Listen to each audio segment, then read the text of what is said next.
এবার বাংলাদেশ উপকূলে আঘাত হানতে যাচ্ছে ঘূর্ণিঝড় রেমাল। সতর্ক সংকেত জারি করেছে আবহাওয়া অফিস। জলবায়ু পরিবর্তনের বড় ভুক্তভোগী বাংলাদেশ, আর একের পর এক প্রাকৃতিক দুর্যোগ এ মাত্রাকে বাড়িয়ে দিচ্ছে কয়েক গুণ।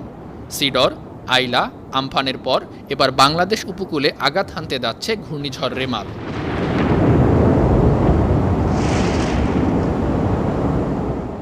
আবহাওয়াবিদ ডক্টর মুহাম্মদ আবুল কালাম মল্লিক বলেছেন, বঙ্গোপসাগরে সৃষ্ট সুস্পষ্ট লঘুচাপটি পরিণত হয়েছে নিম্নচাপে।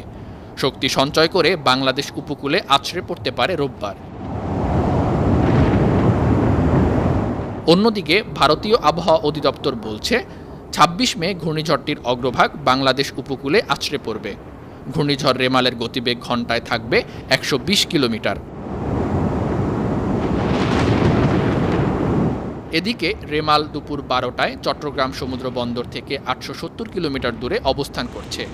কক্সবাজার থেকে ৮০৫ কিলোমিটার, মোংলা থেকে ৮২৫ কিলোমিটার আর পায়রা সমুদ্র বন্দর থেকে অবস্থান করছে ৭৯০ কিলোমিটার দূরে। রেমালের প্রভাবে উত্তাল হয়ে উঠেছে বঙ্গোপসাগর। জারি করা হয়েছে সতর্ক সংকেত। মোকাবেলায় নেওয়া হয়েছে ব্যাপক প্রস্তুতি। মাছ ধরার ট্রলারগুলোকেও উপকূলে চলে আসার নির্দেশ দেওয়া হয়েছে।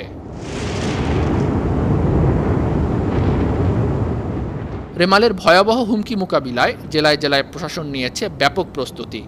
সরকারি দপ্তরের কর্মকর্তা কর্মচারীদের ছুটি করা হয়েছে বাতিল। আশ্রয় কেন্দ্রের পাশাপাশি প্রস্তুত রাখা হয়েছে হাজার হাজার স্বেচ্ছাসেবক। News desk, ৫২ TV.